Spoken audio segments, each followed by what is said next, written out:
Welcome back to part 3 of making a radial menu for changing materials in your VR game. So today we're going to be writing 3 scripts that make this menu work. And remember, if you want to skip the tutorial, you can go to the Unity Asset Store and download the Mobile VR Interaction Pack.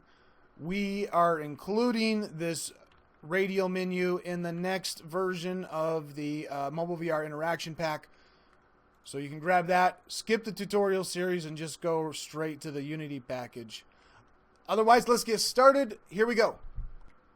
So now we have the material changer game object built, and we're ready to add all the scripts. This is going to take 3 scripts. The first one is going to be on the material changer itself, and we're going to call it material changer. And I'm going to open this up with a Visual Studio, and I'm going to pin it because it's kind of the first and most important class in the project. And then the next script is going right onto the canvas. So on the canvas itself, let's add a new component, and let's call this one Radial Menu. This is the script for the radial menu itself. So I'm going to pin that. That's kind of the second most important class in the project. And the third one is going to go on the button. So the button's going to get one, and we'll call this Radial Button. And open it up in I could pin it. I guess it doesn't really matter. I want the radial menu pinned. Alright, then we got radial button up next. So the first class that we're going to work with is the material changer. That's going on to the game object with the paintbrush icon and the little collider on it. And then when that gets looked at, it's going to go ahead and spawn this menu and open it up. Alright, let's work on the material changer script first. Again, that's this game object. So in the material changer, we're going to need a public radial menu. And we'll call this menu prefab. So we're going to have to make a prefab out of the canvas and put it into here. We're going to need a public renderer object to modify. Or let's object to change, because it's called material changer, object to change. This is the object that we're going to change the material on. We're going to need a couple of booleans. And I want them to be public, but I don't want to see them in the inspector. So I'm going to say hide in inspector. Because they're public, by default, they're going to show up there. I don't want them to be showing. So we're going to call the first one pointer over button. And then that's going to be true if the cursor or the gaze is over one of the buttons. And then we want to also know if the pointer is over the menu. And what that is, of course, if the pointer is over this object or if the pointer is over this object. We need to know whether the gaze is over those two objects. I want to make a new class here. And I'm going to call it public class. And this is going to contain, this class is going to contain information about the material. So let's call it material info. So the only 2 values that we're going to have is we're going to have a a public string. We're going to call this title. This is the name of the material, so you can give it a custom name. We also need a public material, and we'll just call this material with a lowercase m. So you could add more stuff into here, but for this tutorial, we're just going to put a title and a material. And I want this to be serialized. So I'm going to say system.serializable.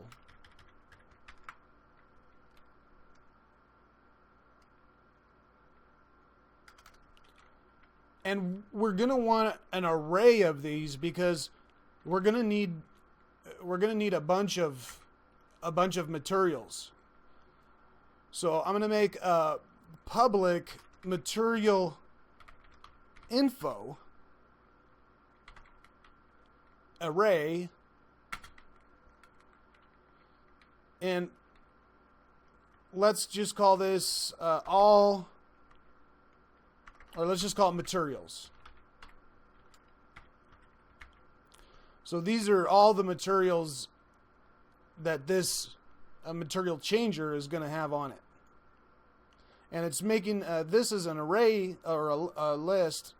A list is actually a separate thing in C#. So, but this is an array of this and this.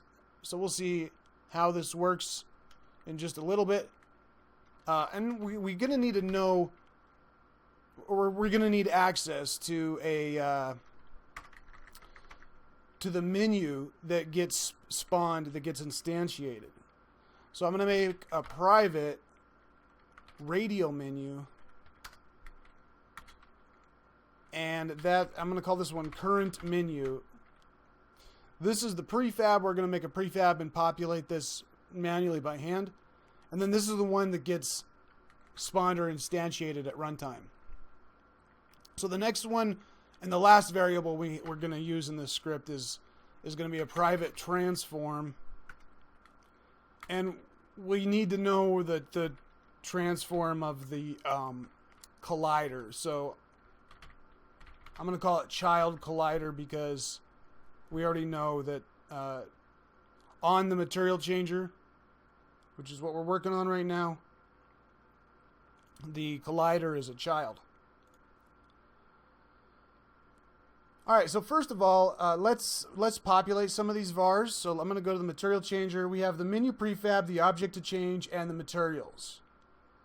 So the menu prefab is this canvas. The problem is we don't have a prefab of it yet. So let me go ahead and make a new folder down here on my assets. I'm going to call it prefabs. And I want two prefabs. We need a prefab of the button and we need a prefab of the menu. So the prefab of the button, let's make that one first. And we're going to be updating this later, but let's go ahead and drag the button into the prefab. So we have a prefab of the button, and I also want a prefab of the canvas. Before I do that, I better change the name of this canvas to canvas Radial menu. And now I have a prefab of the canvas, a prefab of the button. However, in the prefab of the canvas, we don't want this button in the middle of it, so it's kind of tricky here, and pay attention closely. We basically disable the button, and then we apply or update the canvas Radial menu. That way, when a canvas Radial menu spawns, it doesn't have the button in the middle because that button is disabled.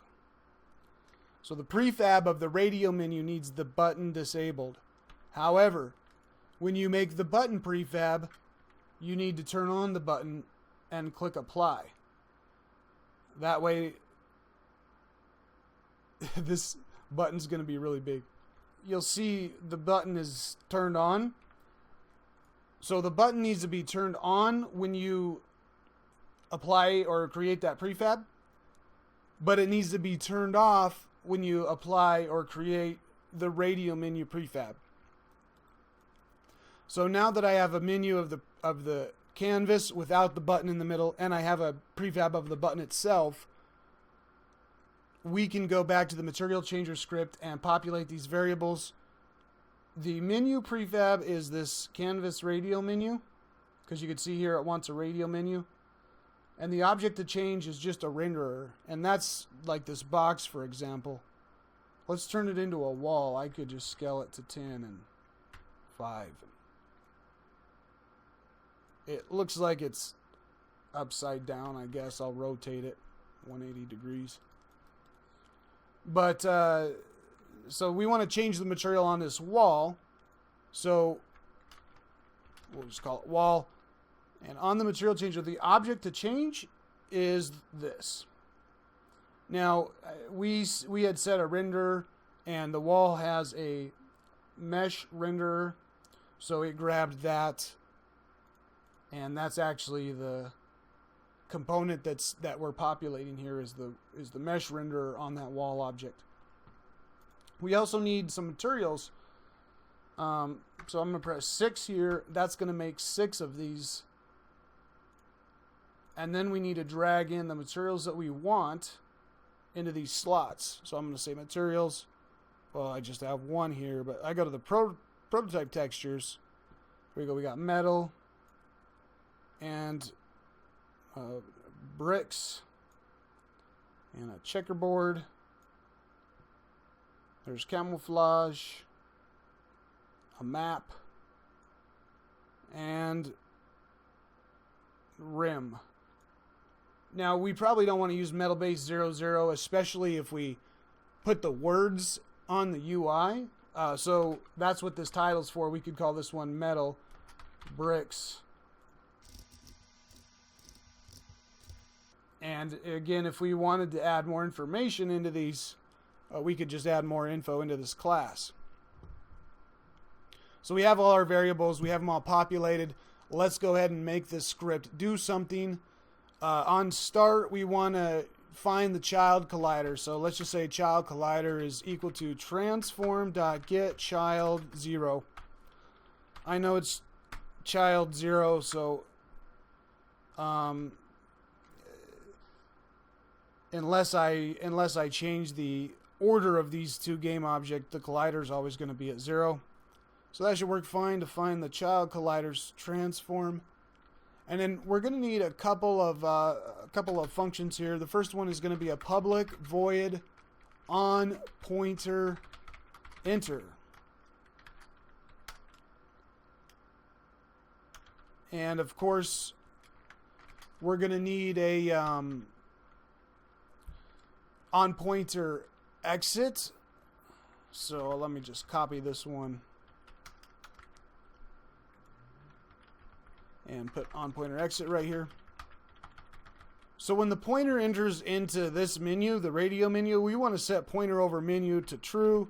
So we're going to say pointer over menu is equal to true. And after that, we want to spawn a menu. So let's go ahead and say if the current menu is equal to null, and that is this radial menu, which it is null right now.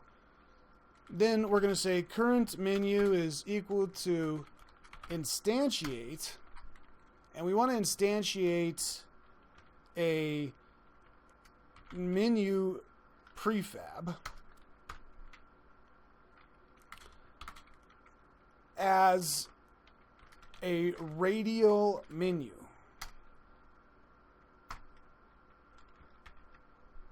So the menu prefab is right here. We've already populated that.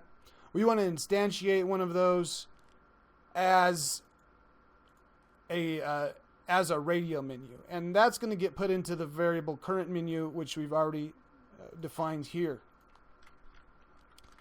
So now that that's done, we're going to need to set the position of the menu. So we're going to say current menu.transform position is equal to this game object's transform position. because remember the menu and this game object are separate objects. So we're just going to match the transforms together. And after that, we're going to want to spawn the buttons.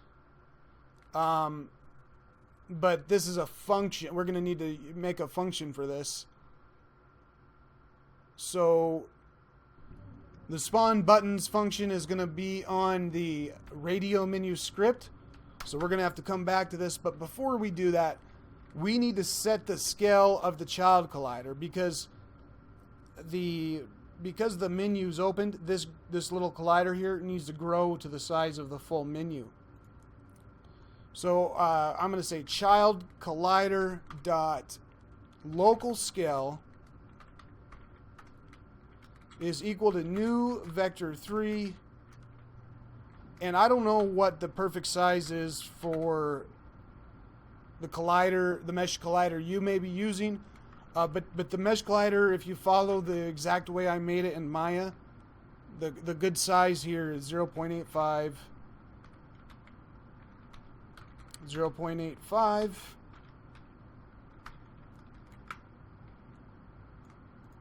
And we can see why, because if I change this collider to 0.85,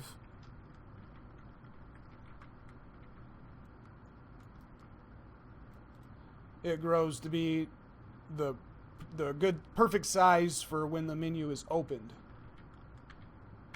And 0.25 is when the menu is closed.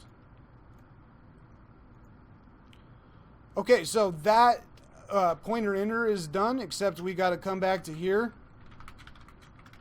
We got to come back here later. So let's do the pointer exit. It's a lot more easy. We're going to say the pointer over menu is equal to false, because the pointer is no longer over the menu, obviously. And we want to start a coroutine here, but we haven't made that coroutine yet. So let's go ahead and do it. When you stop looking at the menu, it disappears. That means we need to destroy it. So I'm going to make a public enumerator destroy menu.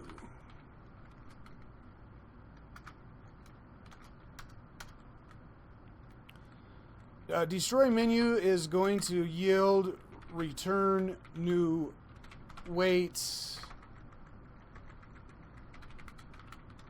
for end of frame.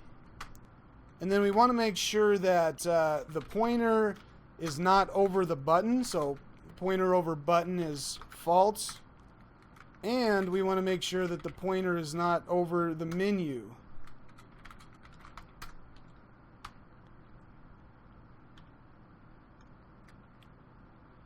So as long as the pointer is not over a menu or the button, then we know that the pointer is not looking at the UI, and we want to go ahead and destroy the current menu's game object. After we've destroyed the current menu, then we want to set the child collider back to its small size.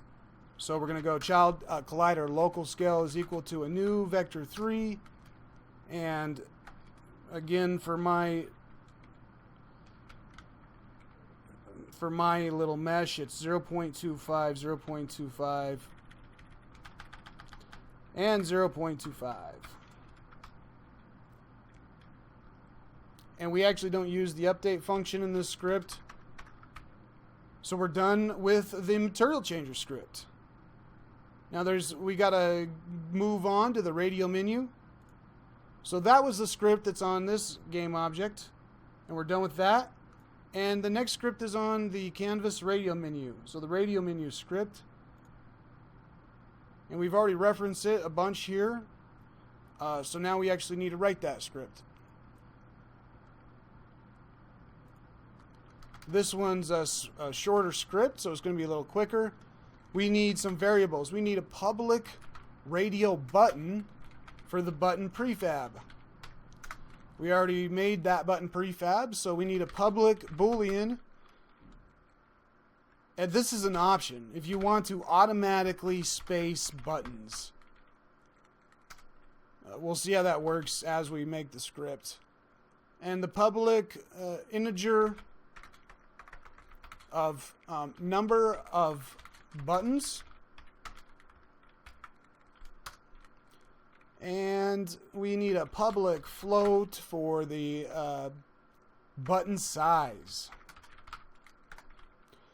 We need, let's set some of these. The number of buttons by default we're going to set to 6. The button size by default we're going to set to 50. And then we're going to need a public float distance from center. This is how far the button is from the center of the menu. We'll set that to 50 by default.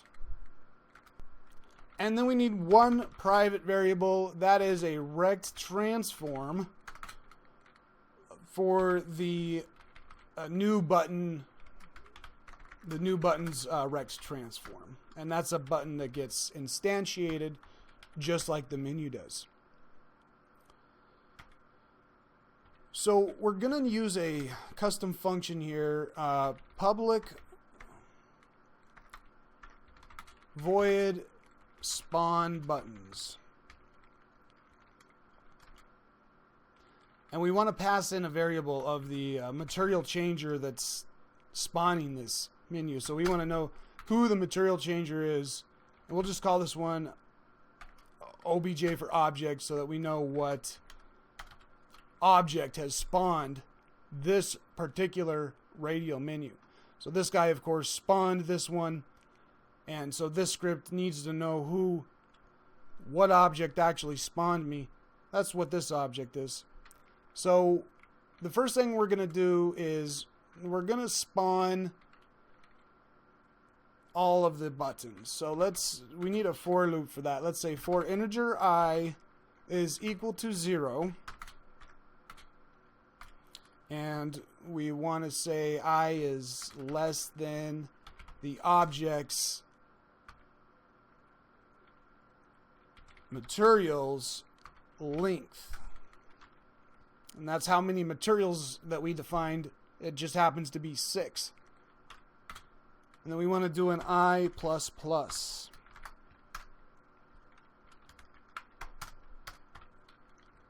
Alright, so it's going to go through for every single material that we defined there. We want to say radial button, new button, instantiate equals instantiate. We want to instantiate a button prefab as a radial button. You'll see this is exactly like how we spawn the menu. And then we're going to say for the new button that we make, we want to set the transform parent to transform.getChild 0. And the reason why, let's look at it. This radio menu script is on this game object right here. We want the buttons to spawn right here. So I don't want, if I set the parent to this object, then it's going to spawn here with the panel. We don't want that. We want it to spawn as a child of the panel so that it spawns here.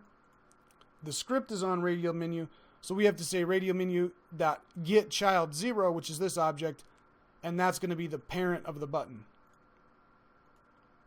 So now that we've set the parent of the button, let's set the new buttons transform. And I'm not sure why, but for some reason you have to set at least I had to set the scale here. Otherwise the scale was messed up. So I need to set a new local scale to vector 3.1. And I don't think I should have to do that actually. But for some reason when you spawn that button, it's... Oh, actually, yeah, I just figured it out. When you spawn that prefab into the world, it it spawns it at too big of a size, that big, because when we move it to a child of the canvas right here, its scale actually gets adjusted from 1 to 100, and then we have to manually set it back to 1 so that it's the right size of a button. All right, so I'm going to Control Z what changes I did there, and I understand why now I have to set the local scale to vector 3.1 because when it spawns in the world, it's too big.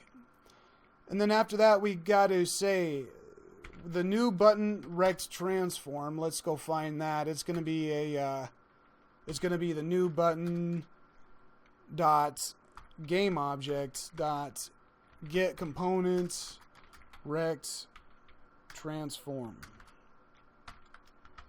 So we're going to get the rect transform on this button. That's this transform right here. And once we got that, then we can set the size of it. So we're going to say new button rect is equal to new button rect dot size delta is equal to new vector 2, and we could do a separate x and y values, but because this is a circle menu, it really should be the same x and y values. So we're just going to pass in button size for the x and button size for the y.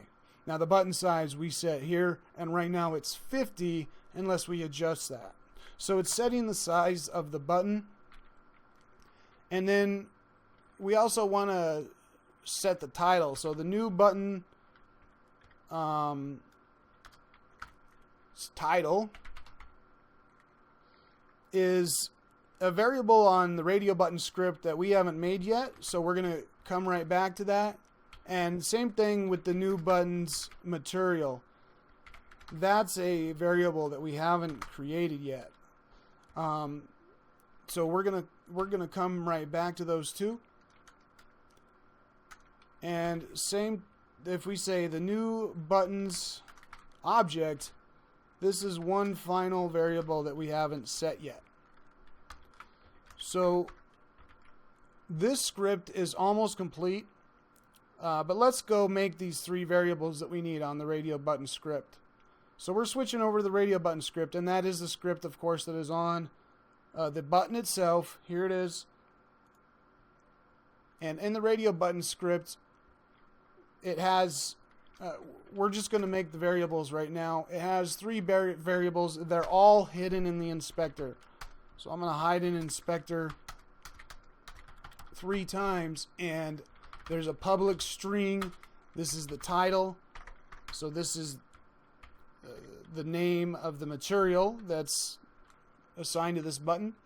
There's a public material, and we'll call it material with a lowercase m. And that's, of course, the material that this button has. And then we also want a public material changer object. This is whoever spawned this menu. Just the radio menu has the same the same variable right here when we call the spawn buttons function. And then there's one private mesh renderer, and that is the child renderer. And we're going to come back to this script, but now we can set these up. So the new buttons title, of course, is this object's title. So we want to say that is equal to object dot materials, and we want to get in the array whichever I we're at the moment. So get materials I and dot title. So it's going to work exactly the same for the material. We're just going to say is equal to the object materials I dot material. And then new button dot obj is equal to, we can just say this obj, it's the same exact object. So when it spawns a button, for example, and it gets down to here, it grabs the title, it's saying whatever. We've made six of these materials, and the eye is looping through each one. And so when it sets the title for a button, it says, you know, if I'm on number 4, for example, objects.materials, that is and for this one's material and this one's title. And now we're going to use a little bit of trigonometry to set the position of the buttons. So I'm going to say float theta is equal to 2 multiplied by pi divided by the object's materials dot length, or how many materials it has. And then we're going to multiply that by I. And then we're going to say float x position is equal to math f dot sine of theta. And for the y position of the button, we're going to use math f dot cosine of theta. Now we can set the position of the button, so we could say the new button transform local position is equal to a new vector 3, and the x position is of course x position, and the y position is y position, and for the z we're just going to set 0f. And we're going to multiply that from the distance from center.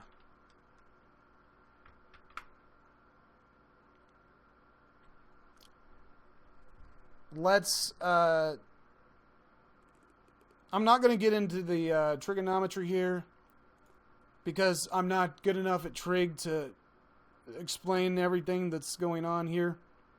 I do know that if you do a Google search for whatever trigonometry problem you're trying to solve, you'll generally find a nice solution for it that works for you. All right, this script is not using update, so we can delete that. And for now, this script is complete. So if we go back to the material changer script, you'll notice that we had said spawn buttons, and we're going to come back later. That's because now we have our spawn buttons function. So here I just need to say current menu dot spawn buttons, and we're going to pass in this. So remember, spawn buttons wants a material changer. Well, this is a material changer, so when we call spawn buttons, we're just going to pass in this, so we get the object that is spawning the radio menu. So this should actually spawn the radio menu and put all the buttons into the proper position. The button just shouldn't do anything yet. Let's go over to Unity and see where we're at, because we've done a lot of work. And I'm gonna go to the canvas radio menu. It has a button prefab that we need to populate here. I'm gonna put the button prefab in, and let's hit play.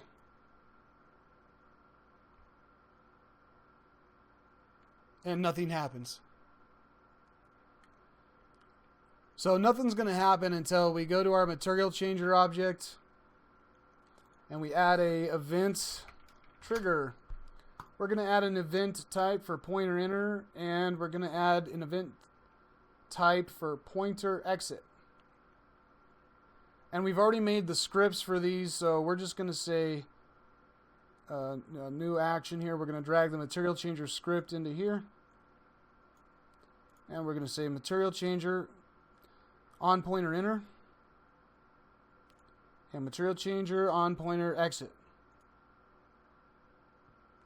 Alright, now that I have the event trigger, it doesn't need a collider right here on this game object because a child collider actually works in Unity. You can put a collider on the child. That will trigger the event trigger on the parent. So now if I hit play, we got an error. Alright. The object you want to instantiate is null. Alright, so if we double click on this, it should say our radial button. We're trying to instantiate the button prefab, and it's saying it's null. I thought I had set that, but let's go back to the...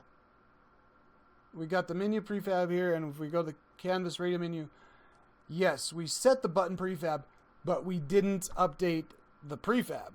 So this prefab right here doesn't have anything on it. So we could just hit apply on this object, and that should update this. So okay, there it is. It actually has the button in there. Let's try this one last time. We're gonna hit play. There it is. It spawns the buttons. And if I click on material changer and look at it here, okay, I could see that the collider's gone to this size. And I also noticed that when my mouse, when the gaze leaves, it doesn't destroy the menu. So let's look at that. So we made the destroy menu coroutine, but we never called it on the pointer exit. So I just need to say start coroutine and destroy menu.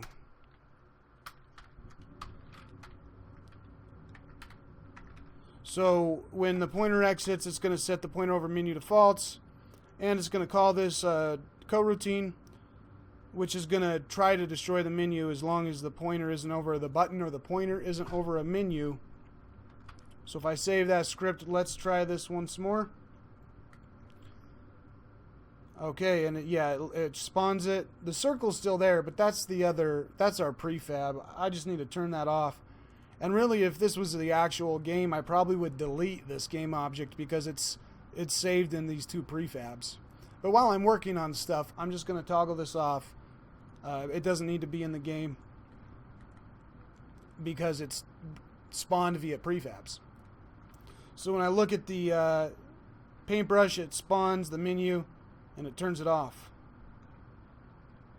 Okay, now we already have set up some stuff to kind of fix things. I'm going to go to the canvas radial menu, and let's set the distance from center to 60.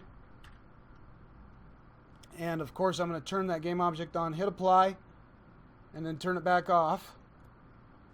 So let's hit play again. That should move the buttons, there we go, a little bit further away from, so they're kind of overlapping the ring a little bit. And that actually, we need to move the button, it looks like. The position Z is on a -2. Let's hit play again and see where that button is. We got to go to the clone. We got to look at the button that's got spawned. Its position Z is at 0. And maybe I'll move the background back a little bit. We'll move that one to 2. So I'm going to turn that on, apply the prefab. So I moved the background image back a little bit. There we go. That way the buttons, you'll see that the buttons are fixed now. All right, now we just need to make these make this button do something. This is the easiest script of all. So you are almost at the end of the tutorial. The button script is pretty small. Surprisingly, we're almost done here. When it starts, we're going to have to, this child renderer, the mesh renderer, we're going to have to say child renderer is equal to transform.getChild 0.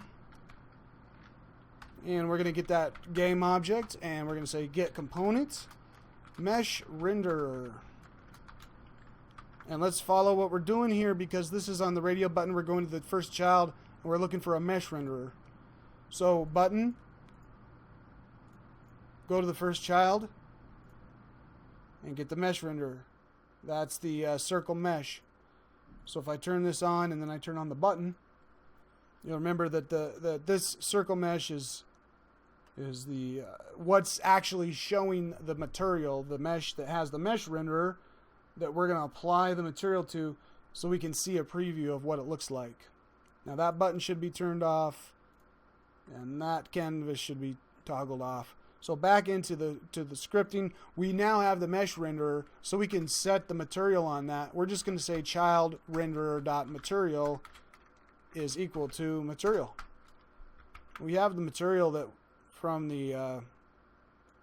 this class right here. So we've set the material, and we're not going to do anything with update, but we do need pointer enter, pointer exit, and maybe a pointer down. So I'm going to say public void on pointer enter. We want a public void on pointer exit and a public void on pointer down.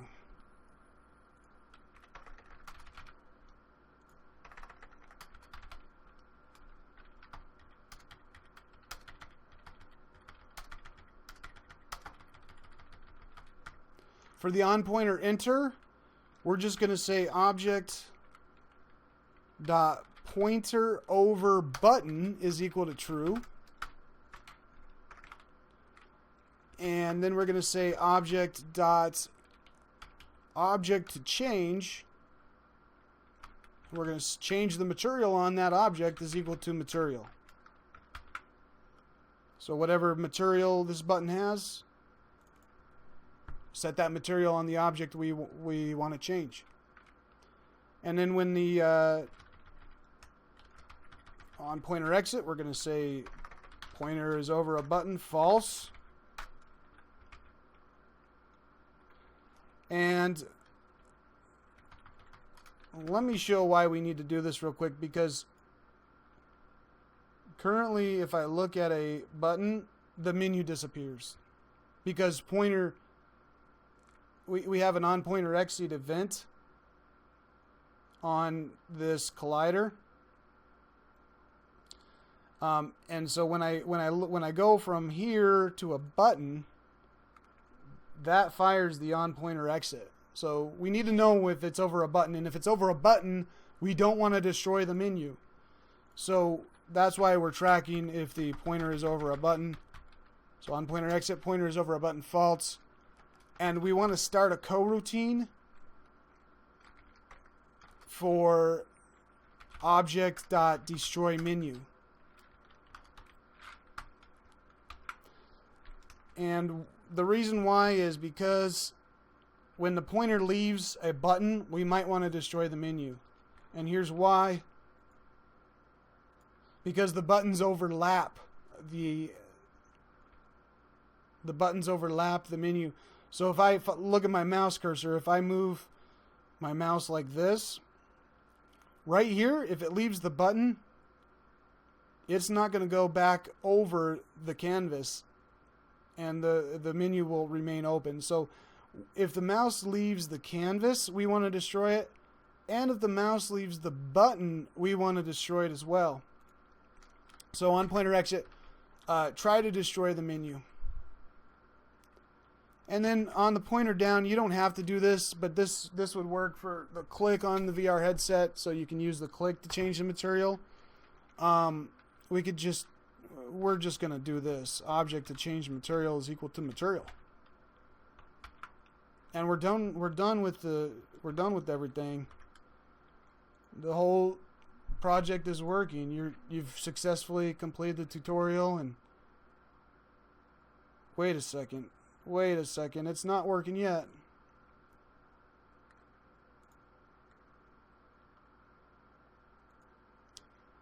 Of course it's not working, because I did the same mistake as last time. I never went to the button itself and put the event trigger on it. So we got to go to the button And the button, we're going to add an event trigger. And we're going to add a pointer enter. We're going to add a pointer exit. And we're going to add a pointer down.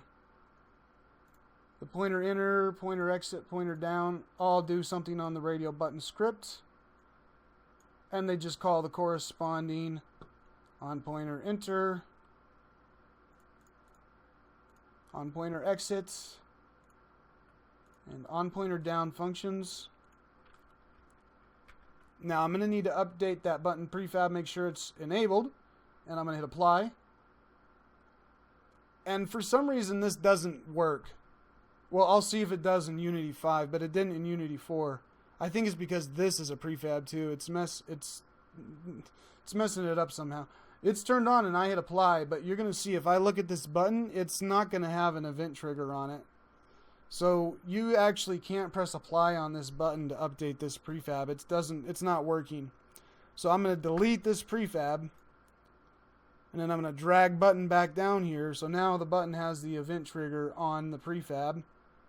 So now back on this, it's actually broken the prefab connection to this.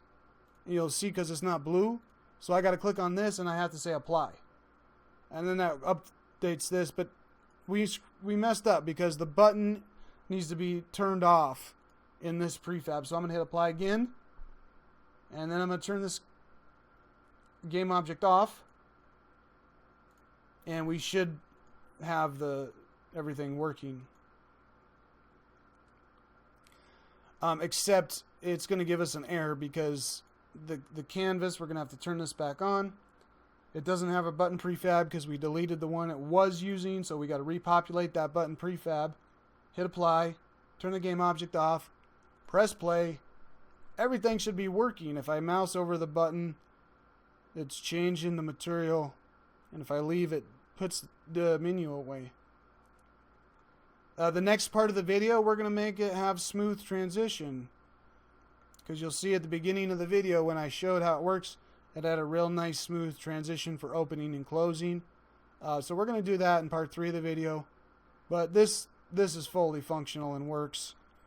If you want to set it via click only, then you could just say, comment out that line.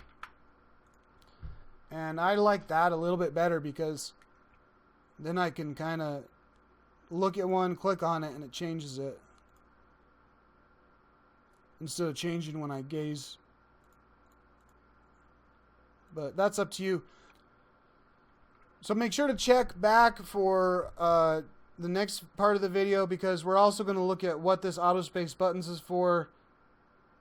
And we're gonna do a small modification to the radial menu script down here. Thanks for watching. Hope it helps. Give it a like if it does, and I'll see you guys in part 3.